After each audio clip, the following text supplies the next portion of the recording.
Website है, क्या है? www.mfowa.com.in। सेंटर देखिए सर, तो उसका कोई चार्ज वगैरह है, क्या है, किस तरह से? नहीं, उसका मेंबरशिप के कुछ चार्जेस है। मेंबरशिप तो फ्री में है नहीं, क्योंकि बिना मेंबर्स के हम ऑर्गेनाइजेशन जो है ये जो मेंबर्स है उनके लिए चलती है, स्ट्रेंजर्स के लिए नहीं चलती। तो मेंबरशिप के चार्जेस है वो वेबसाइट पे और फॉर्म्स पे वहाँ पे मेंशन किए गए हैं। मेंबरशिप जैसे 1 ईयर 2 ईयर 3 ईयर की कैसे क्या आजीवन? नहीं, परपेचुअल है ये, फिर हर साल के लिए उसका रिन्यूअल है, निग्लिजिबल उसका फीस है, वो सब उसमें मेंशन किया गया है डिटेल, क्योंकि टाइम टू टाइम वो चेंज होता है। तो ये अभी अगर वीडियो है तो फिर बाद में वो रिजिड रहेगा। अगर आप देखेंगे कि एक जो कॉस्ट ऑफ जो एक डॉक्यूमेंट होता है जिसको जेरोक्स निकालते हैं आप, वो बहुत बेयर मिनिमम कॉस्ट है। आज एक छोटा एप्लीकेशन भी डालना हो तो 10 से 15 हज़ार लोग ले लेते हैं लीगल वे में, बट एक नॉमिनल प्राइस के अंदर 1000 जो प्रॉब्लम्स होते हैं उसको हम सॉल्व करते हैं। वो फॉर्म के अंदर आप देखेंगे ऑनलाइन पे, तो सबके क्या प्रॉब्लम्स है वो इंडिविजुअली आप टिक करो और उसका आपको ड्यू डिलिजेंस करके हम लोग करके दे देंगे। और ऑल्सो हमारी एक हेल्पलाइन है, वो हेल्पलाइन का नंबर हमारे साइट पे है 7977511826। ये मल्टीपल इसमें कॉल्स हम लोग एक साथ पे जवाब दे सकते हैं। सो आपको कोई भी अगर दिक्कत हो, कोई सवाल जानना हो, कोई चीज़ का आंसर चाहिए हो तो आप हेल्पलाइन पे ज़रूर फ़ोन करें। सर, आपने सिविल के लिए कहा है कि सिविल 1 महीने में बंद होने वाला है, तो उसके लिए क्या प्रक्रिया करने वाले हैं? क्या उसके लिए कोई आंदोलन होगा या किस तरह से इसको देख रहे हैं? सर, आप इधर जितने भी लोग हैं सबको सिविल का इशू क्या है, सिविल किसको भी मालूम नहीं है। सिविल ना एजेंसी है, हमें सबको एक होना है। हमें हाई कोर्ट में हम पीआर दाखिल कर रहे हैं सिविल के खिलाफ। मैंने ऑलरेडी उसमें हमारे फ्लैट ओनर एसोसिएशन ने ऑलरेडी पेपर्स वो पूरे करके रखे हैं। खुद आरबीआई बोल रही है सिविल कोई हमारी गवर्नमेंट एजेंसी है नहीं, और गवर्नमेंट एजेंसी अगर नहीं है तो सबसे बड़ा हम सब सिविल वाले जितने भी अपना सिविल रिपोर्ट निकालो और हम सब एक साथ सब जगह एफआईआर डालेंगे सिविल के खिलाफ कि हमारा डेटा आपके पास कैसे आया।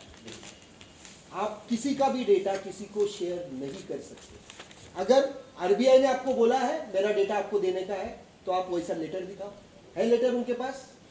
जब एक साथ पूरे महाराष्ट्र में एक साथ 1 लाख एफआईआर होंगे तब क्या होगा। कोई भी अगर बदल होना है ना, कोई भी चेंज होना है तो आपको हमको उठना है। ये सिविल कुछ नहीं है, ये सिविल बैंकिंग को अपने फायदे के लिए किया हुआ चीज है।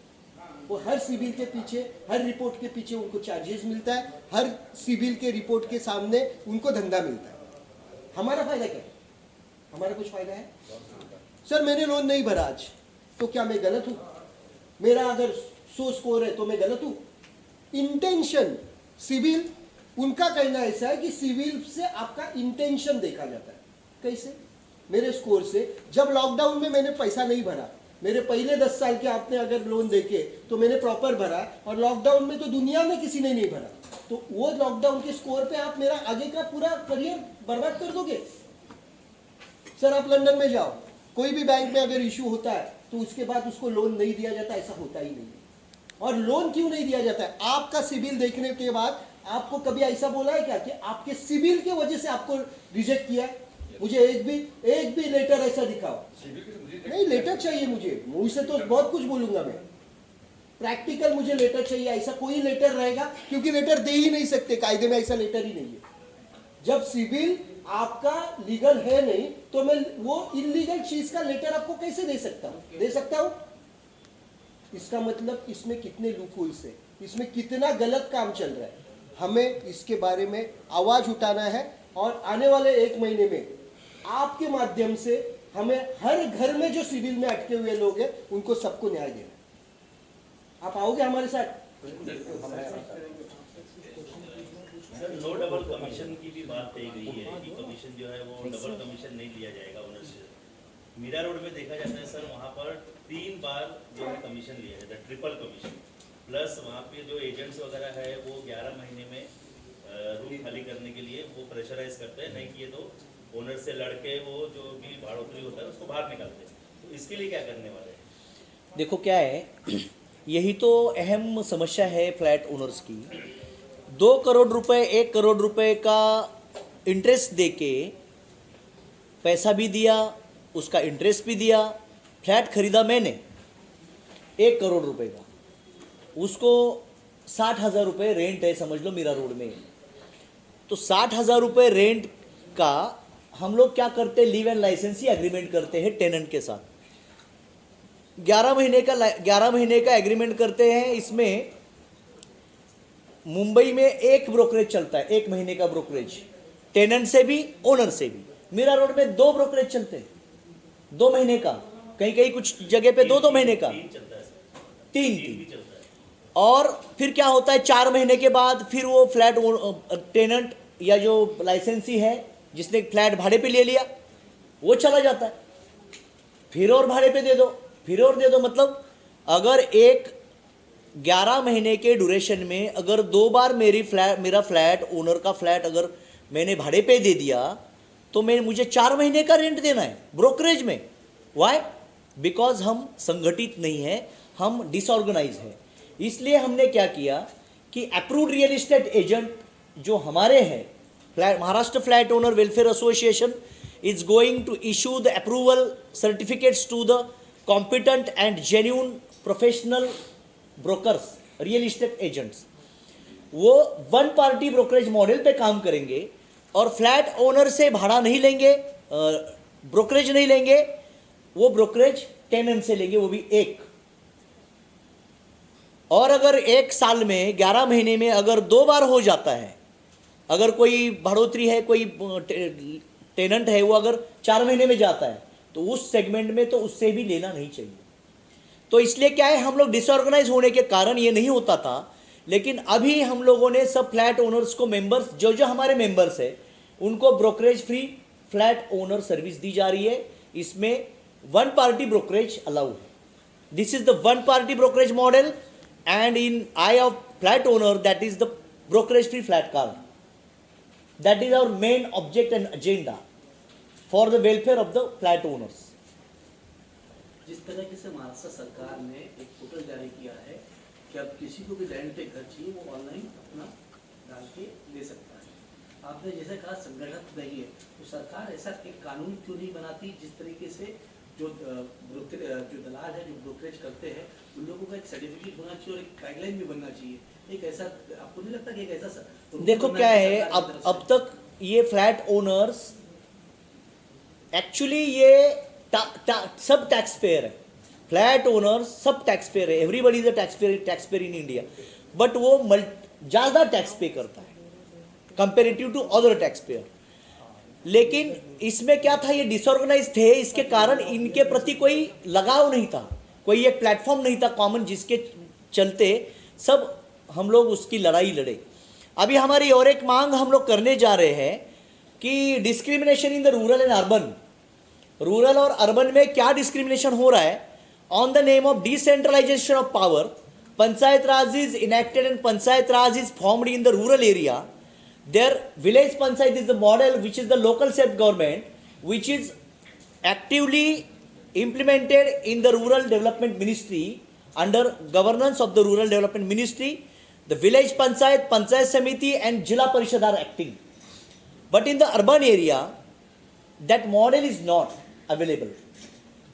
As per the population density in one building there are lots of flats, more than 100 flats, more than 150 flats, but as per the comparative of the village panchayat, there is the government officer, government recruited, government salaried person, that is the gram sevak, but in the urban area secretary is the ram bharose, manager is the ram bharose, उसको ना कोई training है, ना record रखने का कोई mandatory provision है। कितने सारे सोसाइटी का सेक्रेटरी और चेयरमैन ने और मैनेजर ने रिकॉर्ड गायब कर दिया, तो ये रिकॉर्ड रखने की जिम्मेदारी किसके पास है? इसलिए हम अभी हमारी एक मीटिंग है, उसके बाद में हम लोग हर सोसाइटी के मैनेजर को गवर्नमेंट रिक्रूट करे, गवर्नमेंट उसका सैलरी पे करे और गवर्नमेंट के नॉर्म से उसको ट्रेनिंग दी जाए और गवर्नमेंट के अंडर ऑब्जर्वेशन और गवर्नमेंट के रूल के मुताबिक वो काम करे। ये मांग करने जा रहे हैं। इसलिए क्या होगा, जो सोसाइटी में जो लफड़े चलते हैं, जो मनमानी चलती है, जो हायरार्की चलती, जो ये अनार्की चलती है इन गवर्नेंस बॉडी की, कमिटी मेंबर्स की, वो खत्म होगी और गवर्नमेंट का एक regulatory officer as a paid manager वहां पे ट्रेंड बैठेगा, तब वो रिकॉर्ड की जिम्मेदारी उसकी होगी। अगर वो रिकॉर्ड कहीं पे गायब करता है, रिकॉर्ड कहीं पे मिसयूज करता है, रिकॉर्ड कहीं पे वो लापता करता है, तो उसके ऊपर कार्रवाई होगी। अभी ऐसा नहीं हो रहा है। This is the discrimination in the rural life and civil urban life. So we are going to file one type of petition, and we on behalf of flat owners association, on behalf of flat owners, we are creating some type of mild public pressure to the government, that enactment of this type of law, which is the decentralization of power in the urban area, and encourage and empower to the every secretary or every manager as a trained legal manager. Now nobody is a trained. Nobody has no to what is the provision of what is the bylaws, what is the Maharashtra Cooperative Act, what is the MOFA Act, what is the Stamp Duty Act. कोई act किसी को, what is the MRTP act, किसी को कुछ मालूम नहीं है, और ना उसके ऊपर कोई जिम्मेदारी और ना उसको कोई ऑनरेरियम मिलता है। बिना ऑनरेरियम का कौन सेक्रेटरी और कौन मैनेजर क्यों टाइम दे? 200 फ्लैट ओनर्स को रिप्रेजेंट करना है तो वो तो फुल टाइम एक्टिविटी हो जाएगा। हम क्यों बिना पगार का वो करें? ये इसके कारण ये रामबरों से चलता है, इसका कोई ना पूछने वाला है, ना इसको कोई गवर्नमेंट का कोई कंट्रोल है। तो रेगुलेटरी कंट्रोल के लिए ये मॉडल बहुत ज़रूरी है, क्योंकि मुंबई की अगर पॉपुलेशन डेंसिटी देखी जाए तो एक एक सोसाइटी में 2-2 हज़ार लोग रहते हैं। एक एक कॉन्फेडरेशन, एक विंग में अगर एक कंपाउंड में अगर 10 बिल्डिंग है तो उसमें 500 घर है, 500 फैमिली है। तो 500 फैमिली अगर रूरल में होती है तो 500 उम्बरा बोलते हैं। तो 500 उम्बरा में क्या होता है कि बड़ा गांव हो जाता है। वो गांव में तो ग्राम सचिवालय होता है। वेयर इज द अर्बन सचिवालय? तो हम ये मांग करते हैं सरकार को कि ग्राम पंचायत के जो ग्राम सेवक है वैसे ही मॉडल इसमें सोसाइटी पंचायत नाम से किया जाए, और सोसाइटी पंचायत को जो गवर्नमेंट कंट्रोल्ड एक कोई ऑफिसर अपॉइंट किया जाए, उसका रिक्रूटमेंट भी सरकारी तरीके से हो और उसका सैलरी भी सरकार दे, और उसका पूरा रेगुलेशन कंट्रोल और उसके ऊपर पूरा एक नॉर्म और कंट्रोल सरकार की रहेगी। ये भी हमें मांग करनी है। And 2 lakhs jobs will be created. And 2 lakh सरकारी नौकरियां भी इसमें मुहैया करनी पड़ेगी। सर एक सवाल मेरा भी है, जिसे बिल्डर सपना घर दिखाता है, सपने वो बेचता है एक तरह से, तो अपने उसके झांसे में आके घर खरीदती है। कई बार EMI पे उनके लोन्स चलते रहते हैं। ऐसे में बिल्डर्स कई बार क्या करता है कि इंसॉल्वेंट हो जाता है, कि बोलता है कि भाई मैं बना नहीं पाऊंगा घर। ऐसे बहुत सारे बिल्डिंग्स हैं मुंबई में, महाराष्ट्र में भी। ऐसे लोगों के लिए क्या सोल्यूशन? देखो, रेरा ये करेक्ट अथॉरिटी है। तो रेरा अथॉरिटी, इसके लिए सरकार ने पहले क्या होता था कि इसमें कोई रेगुलेटरी अथॉरिटी नहीं थी रियल इस्टेट में।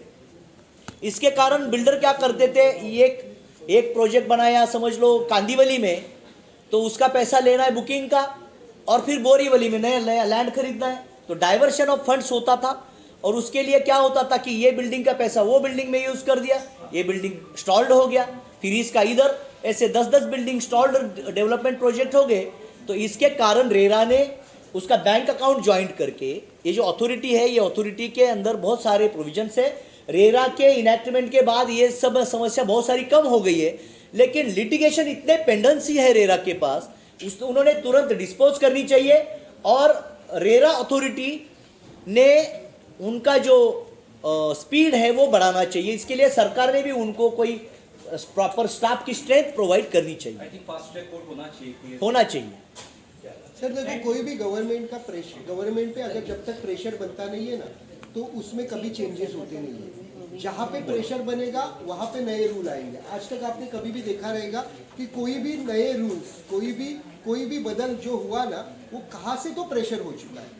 हमें ये टाइम है, हम अगर हमारे बच्चों को अच्छे फ्लैट्स देने हैं, हमारे आने वाले पीढ़ी को अगर अच्छा डेवलपमेंट देना है, तो हमें सबको एक होना है। और सबको एक होना, इसका मतलब क्या है? हमें सबको एक साथ प्रेशर करना है।